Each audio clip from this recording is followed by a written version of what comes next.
What's up, ladies and gentlemen? How are you guys doing tonight? Welcome to another episode of Cinetober. I am your host, Nick Smith, and it's time we get talking about how to deal with some nightmares. That's right, ladies and gentlemen. For the next couple nights, we're going to be talking about the iconic series that gave us the iconic horror villain, Freddy Krueger. That's right, ladies and gentlemen. We are going to be talking about A Nightmare on Elm Street. I'm going to be doing these next 4 films for the next 4 nights because it's season 4. Actually, it's just because I can do whatever I want and it fits with what I'm doing. So, Nightmare on Elm Street. Now, I actually watched the remake before I watched the original. I know, trust me. I want to hit me with Lucille too.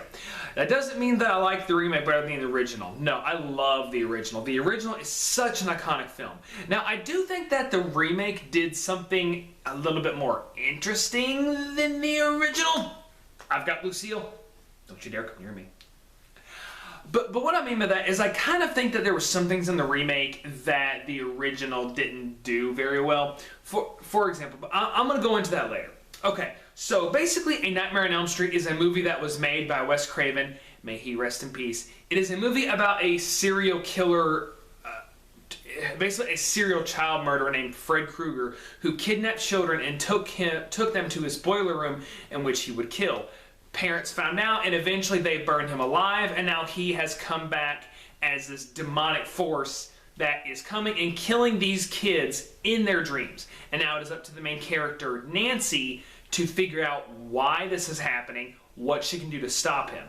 This movie is very iconic. It has some great horror moments. It has some really good acting. Now, some of the characters are not really that fleshed out. However, I don't think that that's actually a bad thing when it comes to this film, and the reason why is because this movie mainly focuses on who Freddy is, what he is, why is he doing this, and how he can be stopped. And that is the main thing that this movie focuses on, and it does it really well. Another thing that this movie does really well is the transition between the real world to the dream world. Meaning this movie does really good with playing tricks on you with you don't know if what our characters are doing or going through, if whatever is going on, the movie really makes you question, okay, is what I'm seeing real or is it a dream? Wes Craven did a very phenomenal job with this aspect, and it worked out phenomenally.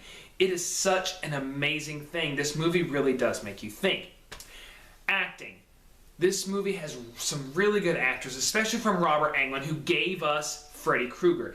In this movie, Freddy Krueger does mess with his victims in their dreams, and it's not just him like running around terrifying them or killing them straight up. He messes with them. He enjoys tormenting them. This is the first sign of how Freddy will eventually become, with him, swearing and him playing mind games with the kids. And that is something that would not work on me or Lucille. It wouldn't work on me even if Freddy back there did it. I'm not afraid of Freddy. I am nowhere near afraid of Freddy. Of course, I think I would be afraid of Freddy Krueger. But anyways, the main thing is this movie is a really fun movie to watch, and it feels iconic, and it is iconic. As far as I know, there was no CG in the movie, not that I can think of. If there was, it would be a certain scene with him in the wall. Now, another thing that this movie has is tension. With that, the tension is where you don't exactly know what's going on, or you don't know if what's going on is real or not. That's where the tension comes from. Also, the tension comes from Freddy himself and the stuff that he does, like that scene that I just mentioned, like where Nancy is sleeping and he just like pops up through the wall and then retreats. Or the iconic scene of where someone gets killed on the ceiling and she's just getting cut up and she bleeds all over the ceiling and then her body drops and she's dead. Or we have the iconic Johnny Depp scene. Yes, this movie was actually the first thing to introduce Johnny Depp to the acting world, as far as I know. This is the very first movie that Johnny Depp ever appeared in, and we all know him for Captain Jack Sparrow, but I do like how this was actually the very first thing that he might have been in. It is a very good way to get your career started, a very iconic horror film.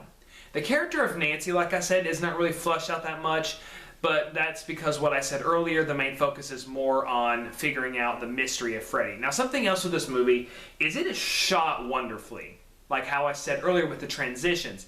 There's also something that also is going on. You can tell the parents know something is going on. When another kid dies, the parents just kind of look at each other, and that's when I started to notice, okay, they definitely know something's going on. And it's not that because of where Nancy's dad is a police officer, of course, he's, of course, there's a murderer, but the parents just look like something is going on.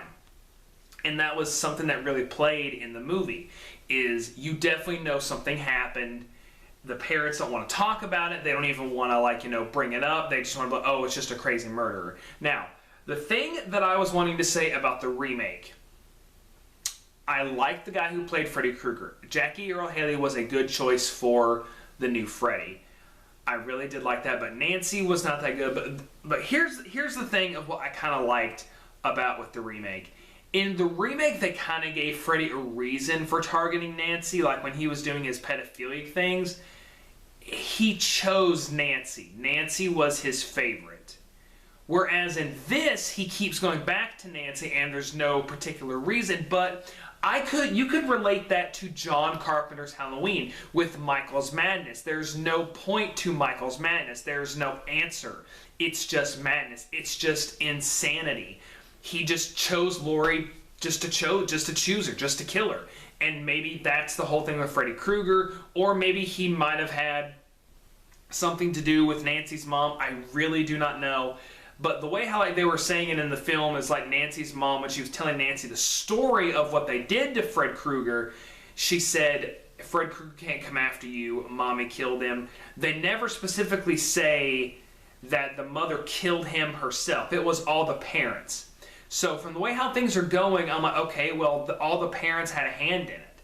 So unless she actually initiated it, unless she actually started things, then that kind of is just like, okay, well, Freddy is just picking her out at random. And that is okay. That answers that question. But I do kind of like how the remake at least made it more like a reason of why she was a target. But, I mean, hey, it can be related to the John Carpenter thing, and that's okay. Guys, I'm going to give A Nightmare on Elm Street an A. It is an iconic horror film with great scares, great atmosphere, great transitions, great acting. This is just an overall great horror film. So now, I'm trying to figure out a way how I can stop the animatronics from tormenting me, because they have been doing it for a long time. Now, like I said, I have a trap set. I don't think they can honestly understand what I'm saying. But I'm gonna leave my trap, and I'm gonna see you guys next time. I got some more traps to set up, and if they come after me in my sleep, ho ho, we will definitely see what happens when they try it. Guys, I hope you have a good night. Stay safe. Try to go to sleep, and hopefully nothing comes after you in your dreams. Have a good night, guys. Lucille and I got some work to do.